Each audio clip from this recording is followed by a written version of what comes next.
अध्याय 2 मानव तंत्र में जितेंद्र गहलोत। भाग 11 तंत्रिका एवं अंतःस्रावी तंत्र।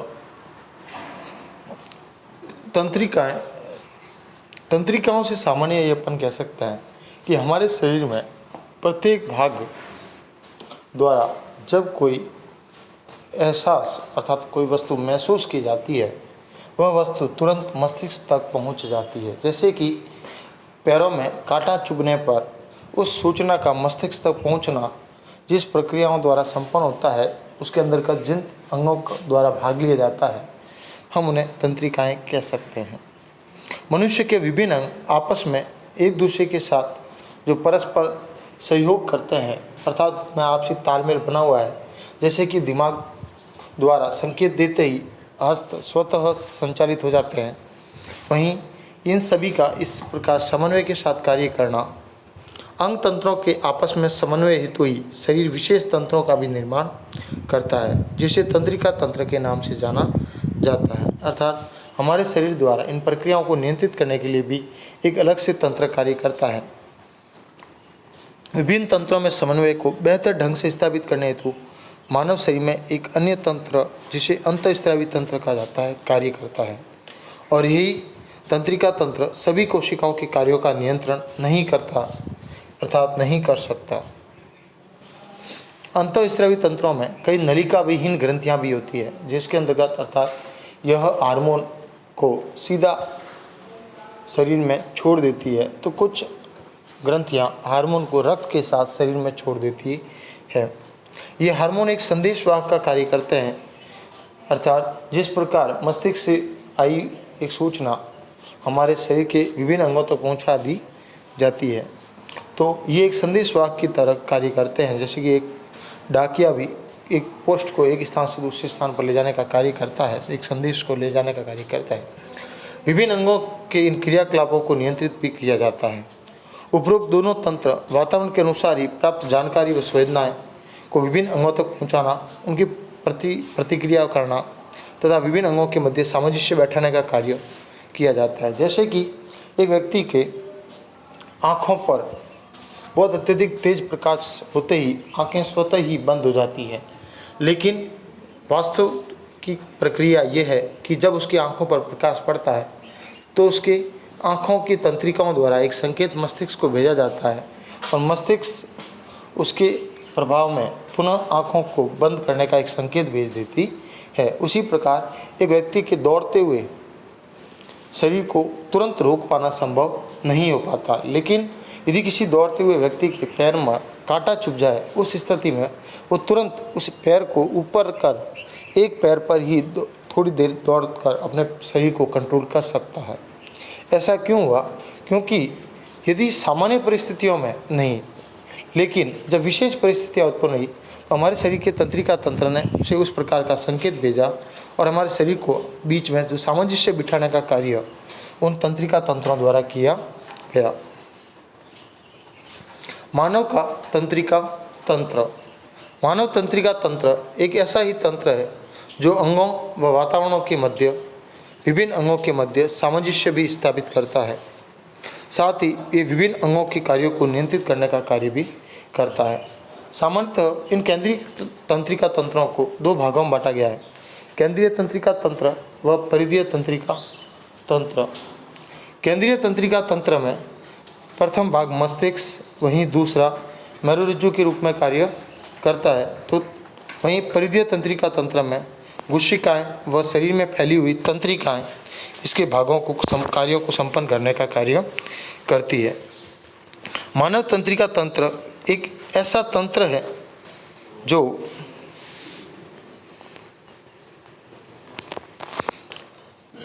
विभिन्न अंगों व वातावरणों के मध्य सामंजस्य स्थापित करने का कार्य करता है। तंत्रिका तंत्र को मुख्य दो भागों में बांटा गया, जिनमें से केंद्रीय तंत्रिका तंत्र में मुख्य रूप से मस्तिष्क व मेरुरज्जु तथा इससे निकलने वाली तंत्रिका कोशिका सम्मिलित होती है। मस्तिष्क में परिधीय तंत्रिका तंत्र दो प्रकार के तंत्रिकाओं से मिलकर बनता है। स्वेदी अर्थात अभिवाही ऐसी तंत्रिकाएं जो उद्दीपनों को ऊतकों व अंगों के केंद्रीय तंत्रिका तंत्र तक लाने का कार्य करती है, अर्थात शरीर में किसी भी भाग में होने वाली प्रक्रियाओं का संकेत मस्तिष्क तक पहुंचाने का कार्य करती है। वहीं प्रेरक या अफवाही अर्थात यदि किसी सूचना का मस्तिष्क में निर्माण होता है तो सूचना के संकेतों को पुनः ले जाने का कार्य इन तंत्रिकाओं द्वारा किया जाता है और उसके साथ साथ उन सभी अंगों को भी सूचना भेजी जाती है जिसको उसके साथ सामंजस्य के साथ कार्य करना है। जैसे कि पैर में कांटा चुभने पर उस व्यक्ति द्वारा पैर को ऊपर हटाने के पश्चात उनके हाथों को भी संकेत भेजा जाता है कि वो उस कांटे को उस स्थान से पृथक करें। वहीं संबंधित अंगों तक पहुंचा जाता है। कार्यात्मक रूप से परिधीय तंत्रिका तंत्र दो भागों में बांटा गया है, कायिक तंत्रिका तंत्र और स्वायत्त तंत्रिका तंत्र। केंद्रीय तंत्रिका तंत्र में जैसे मस्तिष्क, मेरुरज्जु, उनसे निकलने वाली तंत्रिकाएं मिलकर केंद्रीय तंत्रिका तंत्र का निर्माण करती है। तो प्रथम भाग मस्तिष्क। मानव शरीर में मस्तिष्क शरीर का केंद्र माना जाता है, अर्थात एक स्वस्थ मनुष्य का जो दिमाग उसके शरीर का कंट्रोल पावर होता है, उसके शरीर की सभी प्रक्रियाओं को नियंत्रित करने वाला भाग है। वही सूचनाओं का विनिमयकरण अर्थात सूचनाओं का आदान प्रदान करना, शरीर से आने वाले संकेतों को ग्रहण करना व उसके विपरीत आदेश व नियंत्रण का कार्य भी करता है। शरीर के विभिन्न क्रियाकलाप जैसे तापमान का नियंत्रण करना, मानव व्यवहार को बनाए रखना जैसे कि गुस्सा होना है संकेत है कि वह व्यक्ति किसी न किसी प्रकार पर रुष्ट है। यदि कोई व्यक्ति दुखी है तो उसके चेहरे पर उसका व्यवहार प्रदर्शित हो जाएगा। तो इस प्रकार ही रुधिर परिसंचरण, श्वसन, देखना, सुनना, बोलना आदि ग्रंथियों का श्रवण आदि को नियंत्रित कर सकता है। यही करीब 1.5 किलो वजन का शरीर का सर्वाधिक जटिल अंग है, अर्थात मस्तिष्क का सामान्य वजन 1.5 किलो के आसपास होता है, जो खोपड़ी के द्वारा सुरक्षित रहता है। यह खोपड़ी अर्थात शरीर का सबसे ऊपरी भाग, जिसके ऊपर अत्यधिक प्रहार करने पर भी वो आसानी से फूटती नहीं है, अर्थात उस मस्तिष्क को नुकसान होने नहीं देती। मस्तिष्क के आवरण के बीच एक खास की तरह का द्रव्य पाया जाता है जिसे मस्तिष्क मरुद्रव्य के नाम से जाना जाता है। और मस्तिष्क 3 भागों में बांटा गया है, अग्र मस्तिष्क, मध्य मस्तिष्क व पश्च मस्तिष्क। अग्र मस्तिष्क यानी शरीर का आगे वाला भाग, मध्य मस्तिष्क यानी बीच वाला भाग और पश्च मस्तिष्क यानी पीछे की तरफ भाग। जैसे अग्र मस्तिष्क यानी अपन प्रमस्तिष्क से ले सकते हैं, वहीं मध्य मस्तिष्क और सबसे ये नीचे वाला भाग क्या कहलाता है, पश्च मस्तिष्क। अग्र मस्तिष्क का 80 से 85% भाग अग्र मस्तिष्क में आता है। यह मस्तिष्क का वह भाग है जहाँ से व्यक्ति को ज्ञान, चेतना, सोचने और विचारने का कार्य संपादित करता है। अर्थात जैसे कि एक चींटी बार बार पहाड़ पर चढ़ती है और वहाँ से नीचे गिरती है, और लेकिन वह प्रयास करते हुए जब ऊपर चढ़ जाती है तो यहाँ से हमें ये ज्ञान प्राप्त हुआ कि कोशिश करने वालों की हार नहीं होती। ऐसे ये ज्ञान, ये चेतना यानी किसी वस्तु के जैसे सोते हुए व्यक्ति को यदि हल्की सी भी अपने आसपास कई बार आभास होता है और वो जल्दी से उड़ जाता है, वहीं सोचने विचारने का कार्य आदि इसके ही के द्वारा संपन्न होते हैं। वहीं एक लंबे गहर विदर के रूप में प्रमस्तिष्क को दाएं व बाएं गोलार्ध में विभक्त किया जाता है, जिसमें प्रत्येक गोलार्ध में दूसर द्रव्य पाया जाता है। ये दूसर द्रव्य अलग अलग नामों से भी जाना जाता है, जिसे प्रांतास्था, वल्कोट या क्रोटेक्स आदि नामों से भी पहचाना जाता है। वहीं अंदर की ओर श्वेत द्रव्य से बना होता हुआ भाग अंतस्था या मध्यांश कहलाता है। इनकी अधिकता के कारण ही इस द्रव्य का रंग धूसर दिखाई देता है। दोनों गोलार्ध आपस में कॉर्पस कैल्शियम की पट्टी द्वारा जुड़े रहते हैं। वहीं प्रमस्तिष्क चारों ओर से थैलेमस से घिरा होता है और यही थैलेमस स्वेदी व प्रेरक संकेतों का केंद्र है। संवेदी यानी शरीर के द्वारा उत्पन्न उन संकेतों का और उसी संकेतों को मस्तिष्क तक पहुंचाने के लिए अलग अलग भागों से गुजरना पड़ता है।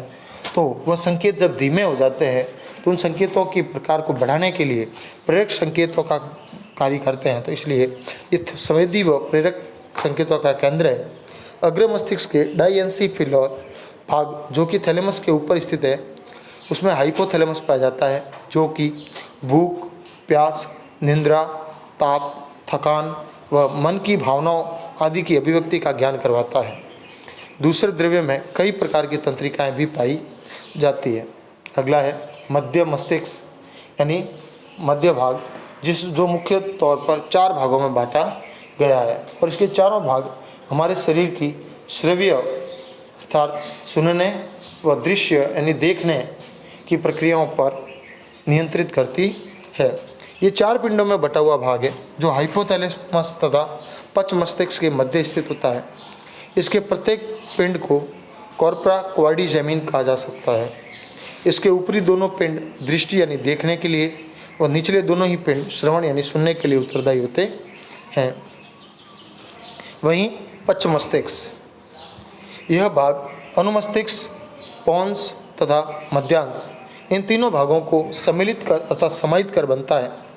अनुमस्तिष्क मस्तिष्क का दूसरा बड़ा भाग है जो ऐच्छिक पेशियाँ अर्थात जो हमारी इच्छा के अनुसार गति करती है, जैसे हाथ है, पैर है आदि की पेशियाँ, उन सभी को नियंत्रित करता है। वहीं यह एक विलगित सतह वाला भाग है जो न्यूरॉन्स को अतिरिक्त स्थान भी प्रदान करता है। पोन्स मस्तिष्क के विभिन्न भागों को आपस में जोड़कर रखता है। वहीं मध्यांश अनिच्छिक प्रक्रियाओं को नियंत्रित करता है, जैसे हृदय की धड़कन, रक्तदाब, पाचन रसों का स्त्रवण, जो कि हमारे शरीर के इच्छा अनुरूप नहीं कार्य करते हैं, उन चीज़ों का नियंत्रण इसके पोन्स द्वारा किया जाता है। यह मस्तिष्क का अंतिम भाग जो मेरुरज्जु से जुड़ा रहता है। वहीं मेरुरज्जु व्यक्ति के पीछे गर्दन की तरफ पीछे की तरफ से अपन देख सकते हैं, जो पीठ के अंतर्गत रीढ़ की हड्डी, ये करीब लगभग 5 सेंटीमीटर लंबी नली होती है। वह केंद्रीय तंत्रिका तंत्र का एक महत्वपूर्ण अंग है। पश्च मस्तिष्क मध्यांश जरिए मेरुरज्जु से जुड़ा होता है। वहीं मेरुरज्जु एक तंत्रिका नाल जो कि कशेरुकाओं के मध्य तंत्रिका नाल स्थापित होती है से सुरक्षित रहता है। उसके मध्य भाग में एक संकरी केंद्रीय नाल होती है जिसके दोनों स्तर पर भीतरी स्तर को दूसर द्रव्य और बाहरी स्तर को श्वेत द्रव्य कहा जा सकता है।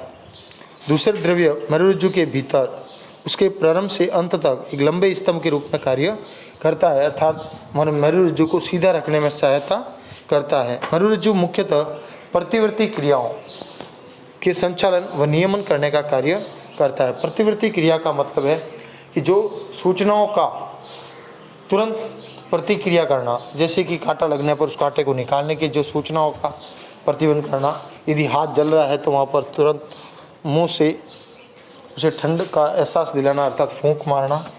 वहीं जैसे चलते हुए दौड़ते हुए यदि कहीं कांटा चुभ जाए तो पैर का तुरंत वहाँ से हटाना, इस प्रकार की प्रतिवर्ती क्रियाओं का संचालन मेरुरज्जु द्वारा किया जाता है। साथ ही मस्तिष्क से प्राप्त मस्तिष्क को जाने वाले आवेगों के लिए भी पथ प्रदान करता है, अर्थात मेरुरज्जु मस्तिष्क में सूचनाओं को लाने और ले जाने का कार्य भी करता है।